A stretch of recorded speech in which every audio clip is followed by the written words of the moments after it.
Good afternoon, everyone, and welcome to this session. It's our first regional webinar with Education USA and the participation of Michael Rossi from California College of Arts.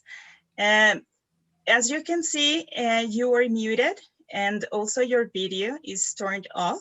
You will remain like that because there is no requirement for interaction, but please feel free to type your questions. When Mike goes to the topic and he explains everything about the topic of today, if you have any question at any time, please feel free to type it through the chat during the session, and we will respond at the end of the webinar. Either if it is related to Education USA or the topic itself. And this session is being recorded, so you will find in the YouTube channel of Education USA Mexico or Education USA Global, you will find this session if you want to watch it again, or if you want to share it with someone that is also interested in pursuing the studies in the US. So the topic of today is how to create an effective visual arts portfolio. Our co-host is California College of the Arts. And as I said, Michael Rossi, he's Assistant Director of International Enrollment in California College of the Arts. And he is today with us in order to talk more about this. But before that, I will introduce Education USA to all of you. We're very glad to see people that registered to this session from Mexico, from Peru, from Senegal, people that is already living in the USA, from Ecuador, Turkey as well, Guatemala. So we are very happy that if you are also visiting virtually this session from any other country, welcome again. My name is Marta Beltran, and I am Education USA Advisor in Mexico City. Talking about Education USA is a great global network of advising centers around the world. And we are part of the US State Department's Bureau of Education and Cultural Affairs, ECA. So we are not working as an independent agency. We are part of the US government, and we are also your free access to introductory information on US study. So we will give you information about the whole process when you want to apply to study in the US. Education USA advising centers, as I said, are around the world. We are more than 430 in the world and in more than 175 countries. So you will be able to find your closest advising center. You will be able to go to our official website. We will show that information at the end of the presentation as well. So where to go in the website, and you will be able to find your closest advising center. So you have an advisor that could follow up on your questions and in this whole process. One of our objectives is, of course, promote US higher education around the world. And our target is precisely international students. So to advise people like you, you are prospect international students. We also help and we support the US higher education community. As I said, we are not committed or having any agreement as an agency to just some or a couple of universities in the US, but the US higher education community, so all accredited institutions, US institutions. And we are also working in collaboration with local educational institutions. So in your country, you will find perhaps some of the schools that are in touch with Education USA. An example in Mexico, for instance, we work with counselors. So those counselors in those schools in your particular country will be giving you also advice and information when you want to study in the US. Now, talking about the services, it's free advice all the time, is for free. If you come to us for advising, there will not be any charge at any time. And some of the services that we will provide to you is precisely provide accurate, comprehensive, and current information about the full range of accredited U.S. higher education institutions, just like today. And we will always plan and organize and deliver a lot of webinars and events like this one, with info topics of your interest. So the events that we are organizing, it's informative sessions, info sessions, where we are following the Education USA model, the 5 steps of the process for application to the US. So here, after you get this information, which is orientation and more in-depth information, you can come to us and ask for one-on-one sessions. So it's an advice, a more personalized and individual advice, depending on your case. And we organize webinars like this one, workshops, showcases, seminars. We are part of Mobility First. Education USA also organize annually an educational fair, and we are part of other educational fairs. The way you will find all this is in center, and so you know where to go. Our advising centers, Education USA advising centers, are located usually in US embassies and consulates, and Fulbright commissions, binational centers, in universities of your country, nonprofit organizations. Just as us in Mexico City, we are located in an American space, which is the Benjamin Franklin Library, which is part of the US Embassy in Mexico. Unfortunately, because of the contingency, we are not in presence yet. But when we are able to go to the office, you will find also official materials and guides. So books that will help you to write your essays, to study for your standardized tests, and so on. Outreach is when we visit local educational institutions and we come with these workshops and showcases or seminars. And we also have participation with other organizations that are actually focused on this kind of events. And virtually, you will find all these virtually, local and regional. And so it's very good to stay tuned on all the webinars and events that we are offering to you. And now I will pass the voice to Mike, so he can talk about the topic of today to our audience. Excellent. Thank you so much for that. Thank you for the introduction, and thank you all for joining today. Again, my name is Mike Rossi. I am the Assistant Director of International Enrollment at California College of the Arts. And pretty much what I'm going to do now is talk to you a little bit about portfolio. At the end of that portion of the presentation, I'll talk to you a little bit about the college that I'm representing, and then there will be plenty of time for questions at the end. So we're going to start real basic right at the beginning. What is a portfolio? And essentially, it is a selection of your artworks compiled over a period of time that we use, college admissions reps use, to determine your performance or your progress. It's really showing your creativity, your personality, your abilities and commitments, and it helps us to determine what your potential is. Generally, for a portfolio submission, you can use any artwork that was created in school, in a pre-college program, or anything that you've done independently. And as you can imagine, it is one of the most important parts of an art school application. So the portfolio should be a representation of your best works. And generally the term that we'll use is your strongest, most recent works. So it should give a little bit of insight into who you are, into your journey, things that inspire you, but also show a willingness to challenge yourself a little bit. And I'll talk a little bit more about these individual types of topics in a moment.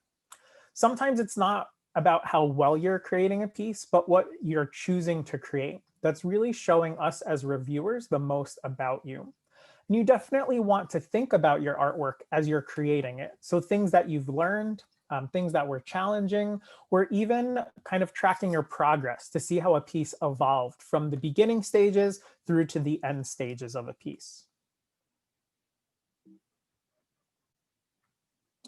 There are a variety of different approaches to portfolio development, and in general, there is no single right way. Some of this might also be determined on the type of work a particular institution is asking for you to include. However, examples of the approaches are things that you see here, but note that this is not an exhaustive list. So there are more options than what you are seeing here. So for example, you can have a focus on a specific medium, say a painting portfolio that highlights abilities in acrylic or oil paint. You can have a more concept-driven portfolio, exploring things like cultural identity or pop culture, variations of color or graphic design, photography, things of that nature. You can have a portfolio that revolves more around observational types of work. So life drawing, still life drawing, landscape drawing, things of that nature. Or you might have a breadth portfolio, which could show a variety of different approaches to different media, to different subject matter. So sort of a little bit of a mastery of skills across different areas. How many pieces or projects that you would include in your portfolio are also determined by the institutions to which you are applying. In general, schools are asking for 10 to 20 pieces of artwork. Again, and you'll see the note here on the bottom, something that I will repeat several times throughout the presentation. Each school is different, so do make sure you're reading requirements and following guidelines carefully. But again, in general, 10 to 20 images is sufficient. You always want to include several of your strongest pieces, what we would consider your wow pieces. So if you've won an award for something, that might be a piece that you consider including. But even if you haven't, pieces that have received good feedback or pieces that you are particularly proud of are things that you definitely want to consider including in a body of work. You might also include works that show a range of interests, in addition to things that are showing core drawing skills or other sorts of technical abilities. So again, that diversity of media or diversity of subject matter can be a good thing to consider when pulling your pieces together. Sometimes process work can be a good thing. Some schools like CCA, the institution I represent, is really excited about process work.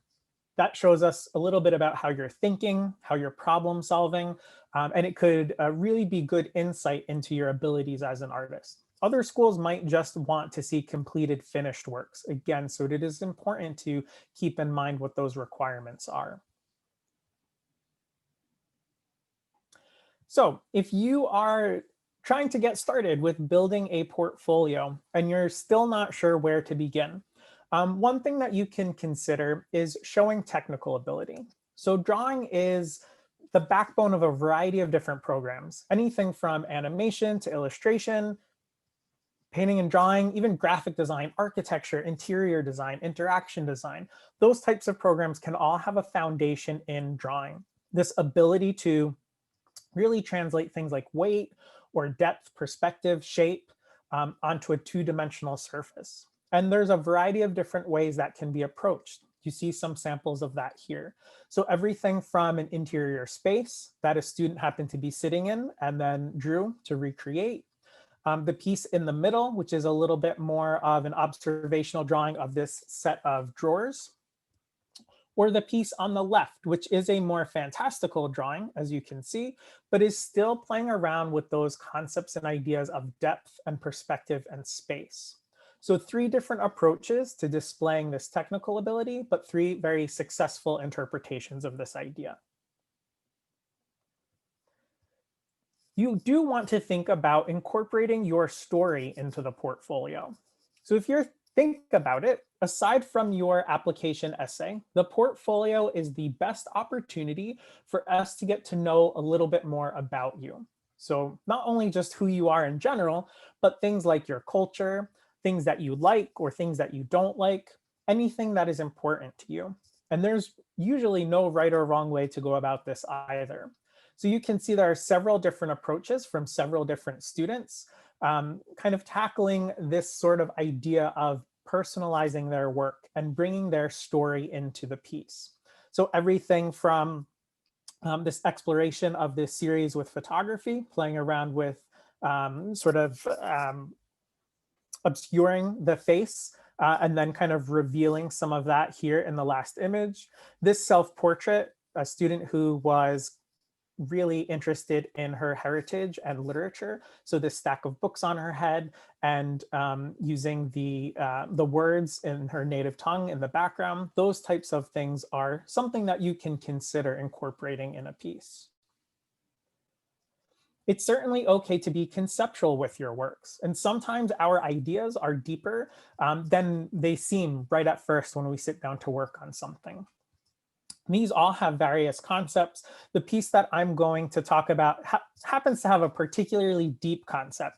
And you do not need to necessarily have something that as deep as this project I'm going to talk about, but it's again something for you to think about, something that you can consider as an option. So a student created this feel box, which you see here. The idea for this feel box, for this project, was to have essentially audience participation. So those in the gallery would actually stick their hands into the box, feel around at the objects on the bottom of the box, and then when they pulled their hand out, they would draw what it was they thought they felt. And the idea here is that somebody's background or somebody's experiences would influence the type of things they thought they were feeling in the box. And then this led to further discussion, not just amongst the participants or the viewers within this gallery space, but also with the creator, with the artist as well. So again, that happens to be a little bit of a deeper concept, but it really is kind of wide open if you're thinking about those types of conceptual abilities. It's a good idea to consider documenting some of your process, or again, how you got from point A to point B, how you started and how you ended up. Seeing that process or seeing where you ended up in the context of where you began can reveal a lot, again, about how you think as an artist. There are a variety of different ways to do that as well. So what you see here on the left are a little bit of a thumbnail sketch with some color swatches that led a student or helped lead a student to create this finished illustration. This piece here in the middle, which is from a student's sketchbook, playing around with portraiture and facial expressions. And then the piece here on the right, which is a little bit more of a traditional like industrial design or product design piece. So the student creating this razor, kind of highlighting these areas that are removable or movable within the context of this razor. So as long as you're documenting some of this process, if a school is okay with you showing process work, you might have some of that in your back pocket that you can pull out and include. So speaking of documentation, that is an integral part of this whole process as well. For the most part, schools are going to want you to submit your work digitally. And there's a platform called SlideRoom, which I'll introduce in a moment. But that means if your work is not already digital, you're going to need to scan it in or photograph it. If you're taking photographs of your work, make sure they're good pictures. You don't have to spend money getting things professionally photographed, but you do want to make sure that the photographs you're taking are clean, they're unobscured, things are well lit, and things are properly oriented. You don't want to submit pieces that are upside down or on their side. Omit anything that's not showing you off in the best possible light. And you don't ever want to include weak work for the sake of having more work.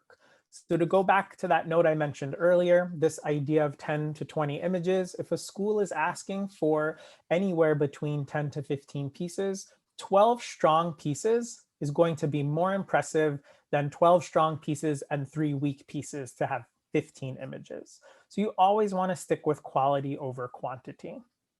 Make sure you're comfortable speaking about your work. So again, that evolution of your piece from beginning to end, or how satisfied you are with the piece, things you learned while creating the piece. These are all things that you might include in the description that might be helpful when you're writing your artist statement.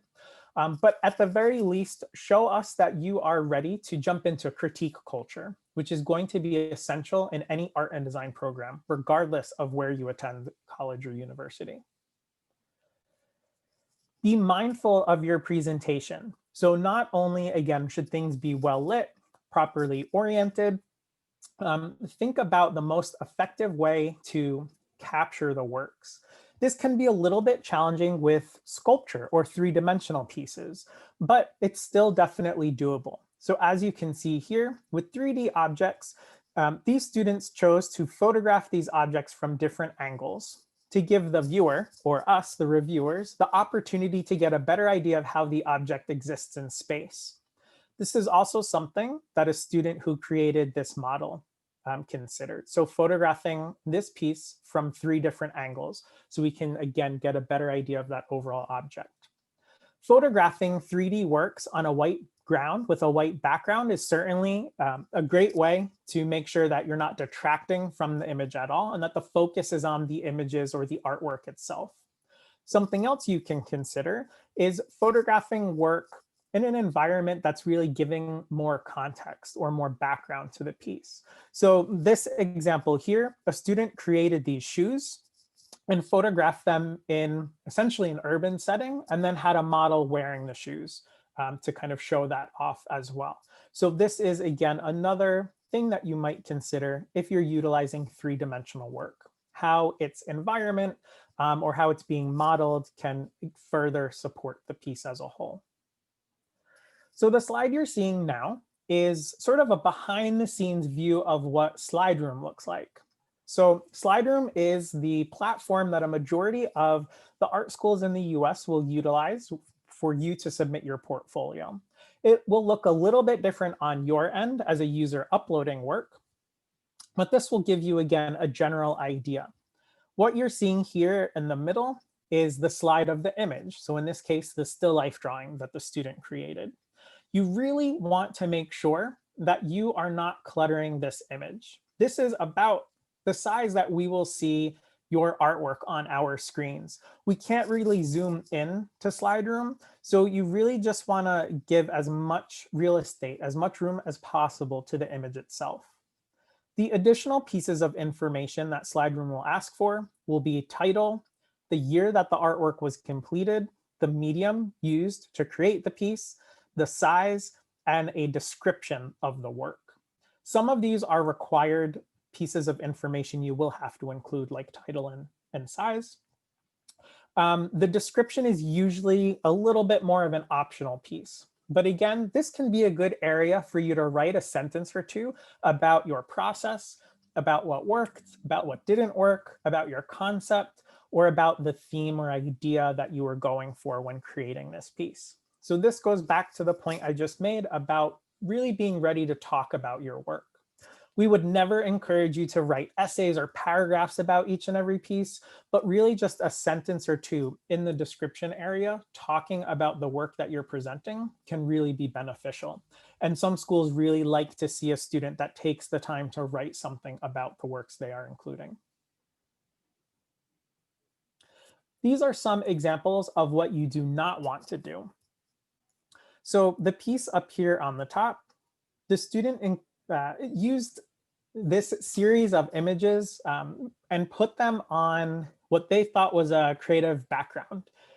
This is not really doing the work any favors. So this black background with the indigo sort of patterns and whatnot behind the piece is a little bit distracting, is not really supporting these separate images in the way that the artist hoped.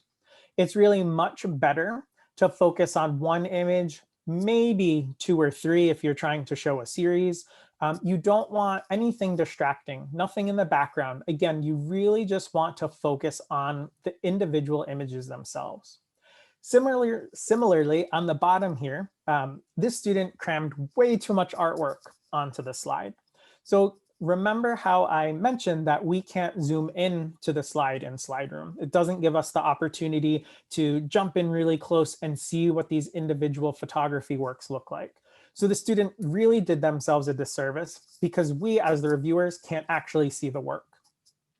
The same thing with these examples of painting that the student has included. So really 1 image per slide, maybe 2 or 3 max, depending upon what it is you're trying to show us. Think about the integrity of your work. So you spent a lot of time creating these pieces, right? Hours or even days, maybe even weeks if it's something big or complicated or really intricate. So you want to make sure that the way the piece looks when you are uploading your work to Slideroom or whatever platform, that the integrity of the piece, that the integrity of yourself as the artist has really been justified. So if you spend a lot of time on that piece, don't throw it into a slide where we won't be able to see it. Really make sure that it has the room and the space to shine so that we can really get a good sense of the things that you're doing. Do remember to experiment though. So if you're always, drawing, your default is pencil on paper or acrylic paint on canvas, try to step out of your comfort zone a little bit. Something that almost all art and design schools are going to make you do is things you're not comfortable with. So experimenting, exploring, whether that be experimentation with digital media or mixed media, collage types of things, or incorporating 3D materials and 2D materials together. Maybe it's just a matter of painting on an unexpected surface, found objects. This student happened to be painting portraits and hands on concrete from a building that she used to live in, right? So again, playing around with pulling that personal story into the work. But also don't be afraid to have fun. So art should be fun, it should be enjoyable. Hopefully you're here today because you're thinking about art school, and hopefully you're thinking about art school because it's something you're passionate about and something that is enjoyable. Maybe you've created a GIF for your friends, or you're playing around with an illustration or storyline that you've created. It's okay to include those things in the portfolio as well. There's plenty of time to be serious later, plenty of time to be laser focused in an area you want to work. It's certainly okay to experiment, to explore, and enjoy yourself and have fun in developing your artwork.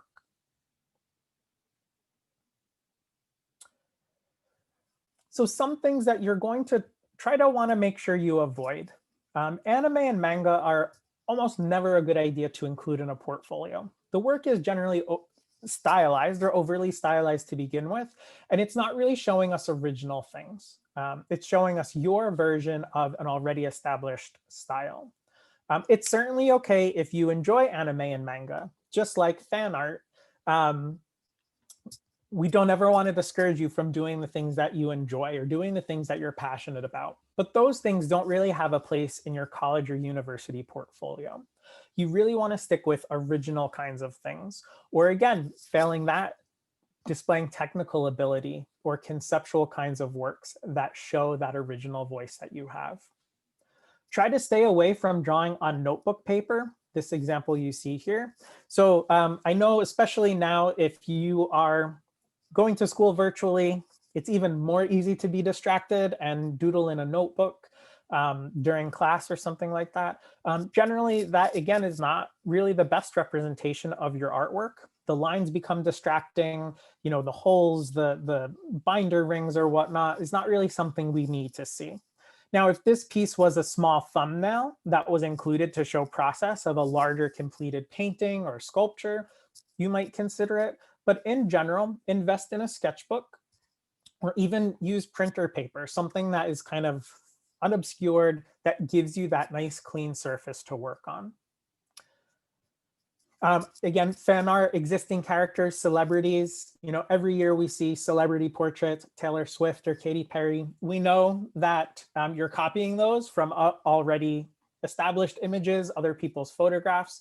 You want to stay away from that in your submission as well. If you like something particular about an image you're seeing in a book or something you've seen online or even on social media somewhere, try to recreate that using your own model. Have your mom sit for you, or your sibling or your cousin or your neighbor can try to light it the same way, play around with the same kinds of colors or compositions, but you don't want to copy somebody else's images. Speaking of digital art and social media, screenshots of work are also not really encouraged. So what you see here, the student essentially took a screenshot on their phone and uploaded that piece. That's all extraneous, unnecessary information. All we really care about is the image itself. We don't need to see how much battery you have left, how many likes you got, your phone notifications. All of that is irrelevant information that will detract from the piece itself. So really make sure you're focusing again on the images that you're creating. That's where you should be highlighting all of your efforts. And again, when it comes to documentation, make sure that those things are being done properly. So this piece on the bottom right-hand corner, the student really just wanted us to see these paintings. However, the way this is photographed is not successful. We see glasses on the table, we see the chair over here, the edge of the table, the floor. That's not helping, right? It's detracting from the works. It's making it more difficult to see these images. So again, you really just want to make sure that when you're pulling things together, when you're documenting your work, you're giving yourself the time and the opportunity to really highlight your skills and abilities in the best light possible.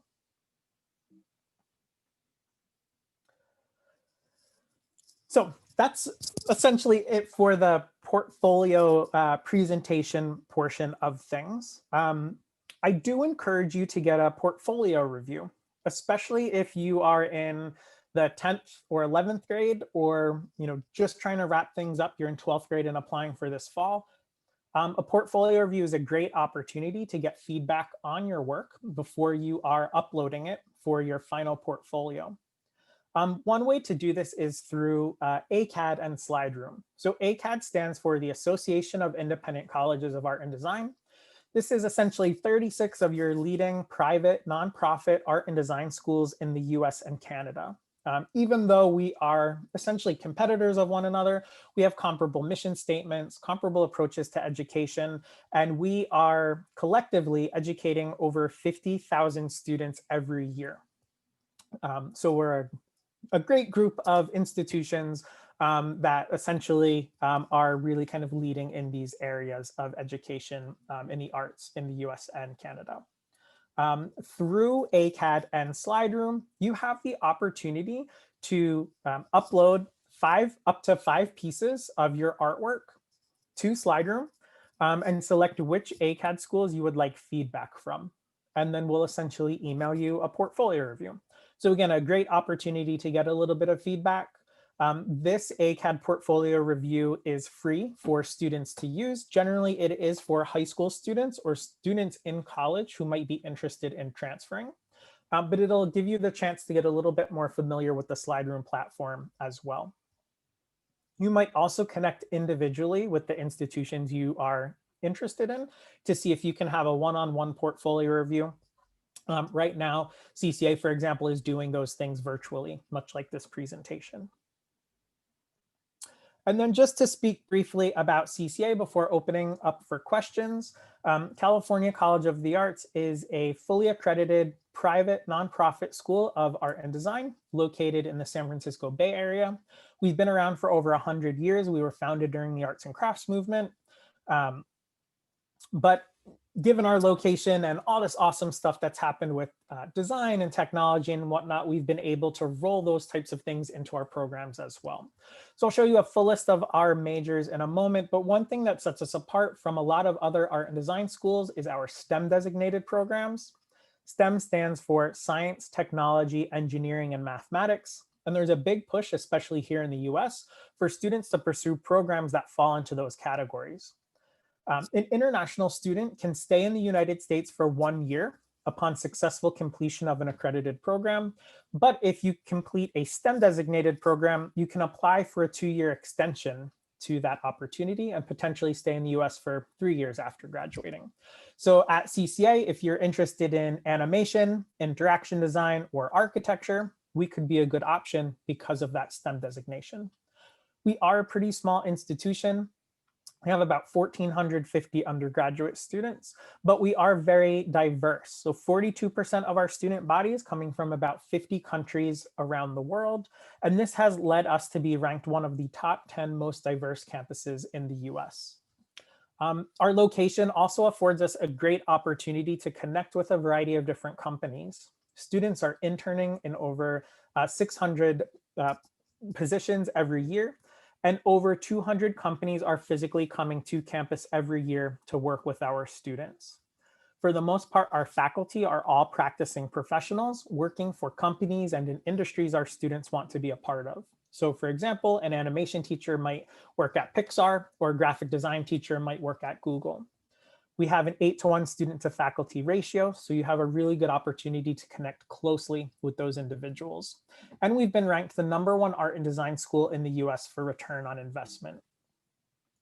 This is a quick look at the undergraduate programs that we offer. For the most part, these are 4-year Bachelor of Fine Art programs. The biggest exception to this is the NAB accredited 5-year Bachelor of Architecture program. Our admissions requirements are pretty standard. You'll find that a lot of art schools in the US will have comparable kinds of admissions processes, generally an application and an essay. A lot of us are on the Common App. CCA utilizes both the Common App and our own internal application. Either one is fine. We do also need your transcripts, a letter of recommendation, a proof of English proficiency, and in the case of CCA, we are requiring 10 to 15 pieces of artwork for that portfolio. We're on a rolling admission, but any first-year student who applies by February 1st is automatically considered for a merit-based scholarship. Any transfer student who applies by March 1st is automatically considered for a merit scholarship. Deadlines might vary a little bit from institution to institution, but again, this is a little standard. And that's about it. So pass it back along. Or if you have questions specifically for me or for CCA, international admissions at cca.edu is a great place to connect with us. If you'd like more information about CCA, you can visit cca.edu/international to sign up. Again, give you an opportunity to schedule an appointment to meet with a counselor, get portfolio tips and more. Perfect. Thank you, Mike. Actually, we have some questions. Okay. And this is, what is the importance of the portfolio in the admission financial aid application process? So this will also vary a little bit from school to school. In general, a portfolio, when considering a merit scholarship, it is at least 50% of the equation. So usually schools are looking at your academics and the strength of your portfolio to determine that. Some of my colleagues from other ACAD institutions will say that the portfolio is more important than the academics, maybe like a 60-40 or even a 75-25% kind of spread. But the portfolio is generally, like we mentioned earlier, one of the most important pieces of that overall process. Super. Another question, Mike, do you consider retired adults who may want to reinvent their lives? Definitely. We would consider, at CCA, we would call someone who already has a bachelor's degree. We would call them either a second degree student or a post-baccalaureate student. But we don't have any specific sort of like education requirements. As long as someone's completed high school, they're able to apply for an undergraduate degree program. We do have students every year that fall into that category that are changing careers, want to do something new, whatever the case is. You might also think about a graduate program. I didn't talk really about the graduate programs. Each of our grad programs have very specific kinds of requirements, and the portfolios will have very specific types of requirements. So in that case, you're much better off directly connecting with the school and talking to them about that process. But in the case of someone who's considering going back to school, you might also reach out to discuss if a graduate program would be of benefit to you as well. And some have, again, a little bit more flexibility with what your background is or if you're switching careers than others. But that's something we're more than happy to talk to you about to give you options. In your experience, Mike, in CCA, that has happened before? That students have like switched careers and come back? Yeah. Oh, definitely. Yes. I actually, prior to working just in international admissions, I was the assistant director of transfer admissions. And every year I worked with students who were considered, again, like second degree or post-bac students who are coming back for additional education or switching careers or whatnot. Yes.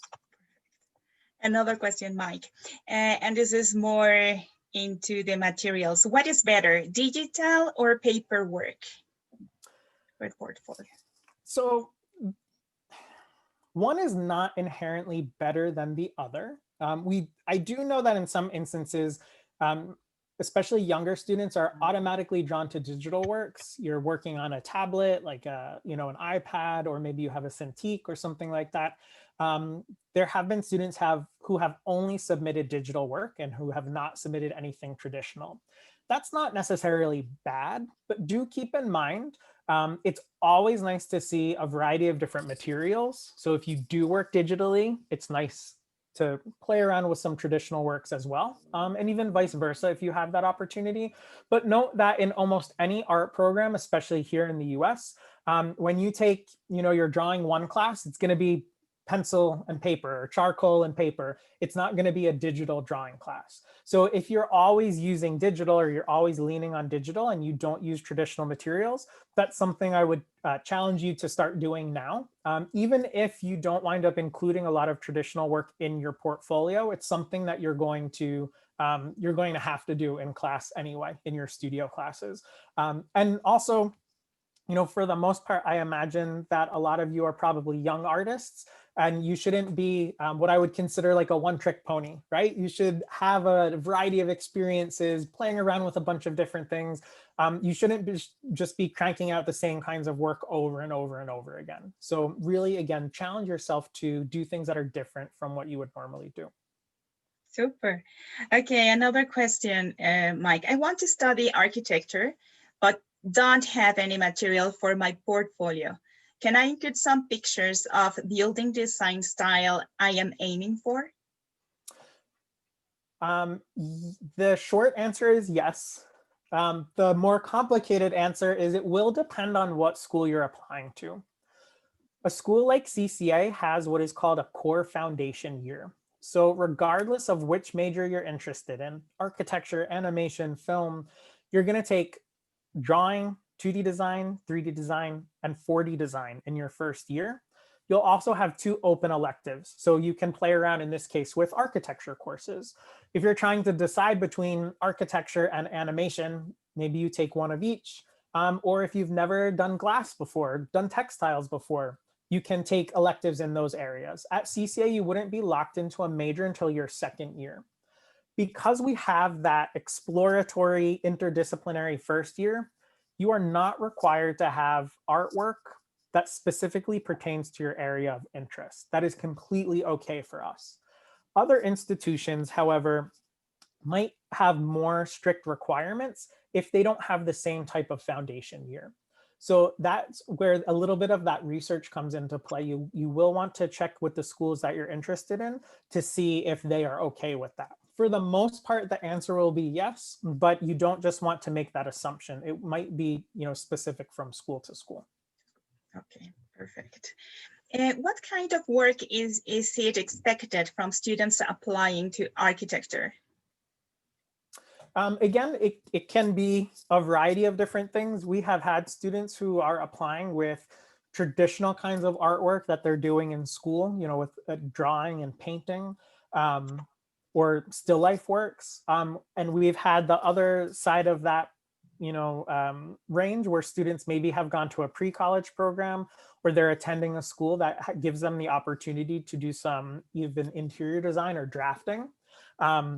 Models can work, so anything like a floor plan can be beneficial.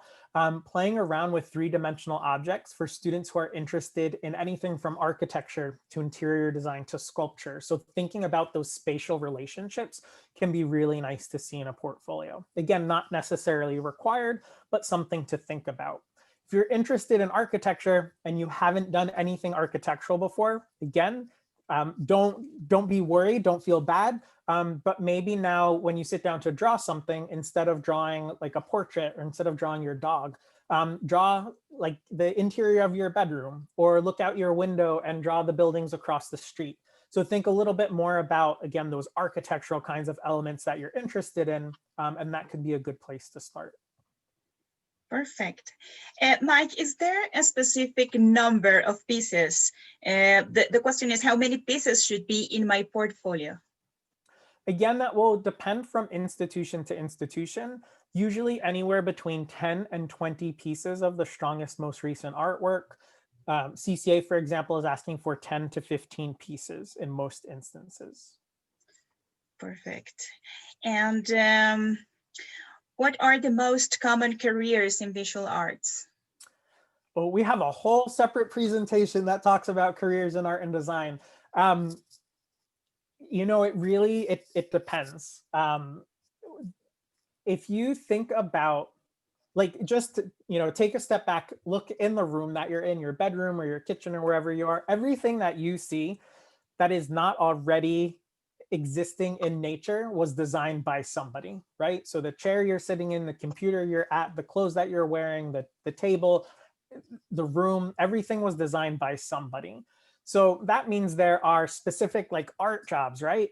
Animators, architects, interior designers, graphic designers. These are all, right, pretty common careers, but a lot of companies will either have internal art houses or will work with freelance companies or other kinds of companies to do everything from product design to that graphic design to fashion design, textile design, pattern design, stationery. It's really quite broad. There are things that might be a little bit more niche, like maybe costume design for movies or for theater versus fashion design. But the career fields in the arts are expected to continue to grow over the next decade and a half. It's really a great time to be involved in the arts. So I know that doesn't specifically answer the question, but it is very varied, and it depends what you're interested in and what you want to do. But you can also reach out to the International Admissions email address, or even just go to our website, cca.edu. Each program has its own page on our website, and there's information about alumni stories. We have career development information and whatnot, so that'll help give you some more ideas of what people are doing in those fields. Super. And about the programs precisely in CCA, like which is the most common program in Sure. CCA? So our most popular right now are animation, architecture, graphic design, illustration, industrial design, and painting and drawing. Right now, I think animation is our number one, like most popular, but it really, it shifts a little bit from year to year. But those 6 are generally the ones that enroll the most students. Perfect. And the last question that we have received is there any change in the admissions process due to COVID-19, to the current pandemic? Nothing specific as far as the requirements. We do at CCA, we have a very holistic application process. So we're looking at all the pieces of your application, all the materials you're submitting, what you're writing in your essays, what your recommenders are writing about you. So if COVID-19 has impacted you negatively, has negatively impacted your grades, your finances, whatever the case might be, it's important to address those things, either in the application itself or by emailing us or whatever the case is. We are a little bit flexible with some of the deadlines, right? So I mentioned February 1 to be considered for scholarship. If you need a little bit more time, a week, 2 weeks, as long as you're in touch with us, as long as we know what's going on, we can advocate for you. We can try to be flexible, whatever the case is. But there's no real specific ways that has changed. I believe the Common App, there's a section there that asks about, there's educational disruption section, but a section for you to add more information and whatnot. So, just make sure you're reading through the applications or reading through that information and selecting those things.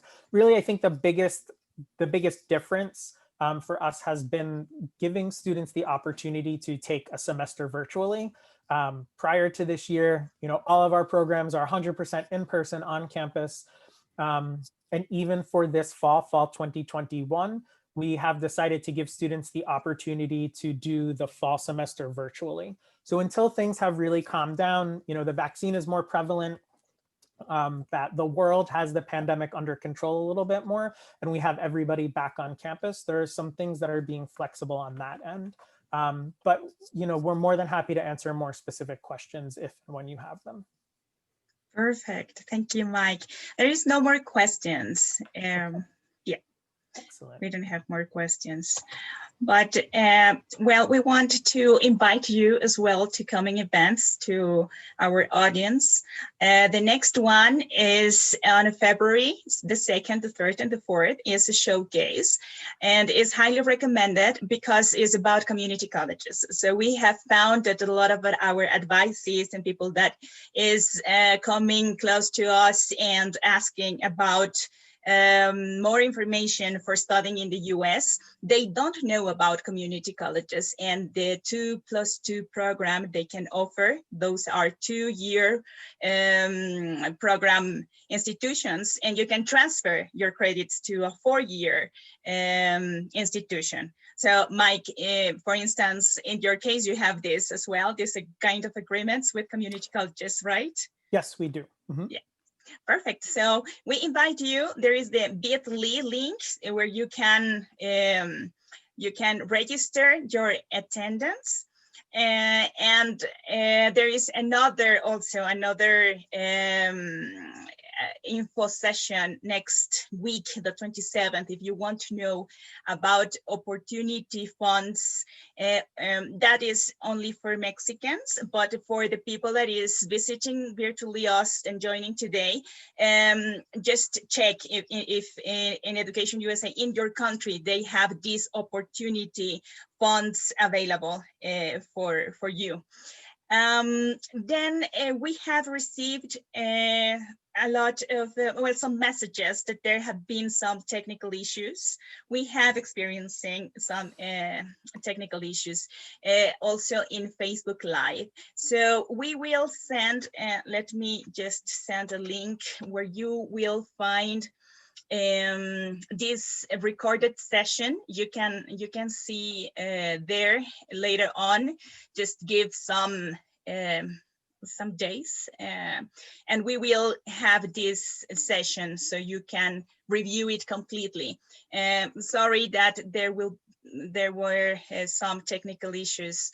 And if we can go, Mike, please, to the next slide. Is just to show our official website from Education USA. So you can find, as I said at the beginning of the presentation, you can go there, you will find a lot of information, a lot of questions and answers over there. And as well, you can find your Education USA Advising Center at the country you are living at. I will send the link, just give me a second, where you will find the recorded session. I want to thank you all in the audience to join today for your questions, and also thank you very much, Mike, for joining, for all this valuable information for the people that wants to study arts and all these programs that you have mentioned, so they know how to create their visual arts portfolio. This is very valuable. Thank you very much for this, and looking forward for other events together during this year. Definitely. Thank you all for coming. It was my pleasure. Thanks for the opportunity to connect. Thank you so much to you. I will just give you the link through the chat. Just a second. Perfect. Otherwise, you will find it as Education USA Mexico in YouTube. So that's the channel, or Education USA. I send it to all of you through the chat. And thank you very much. Looking forward to see you all joining for further sessions.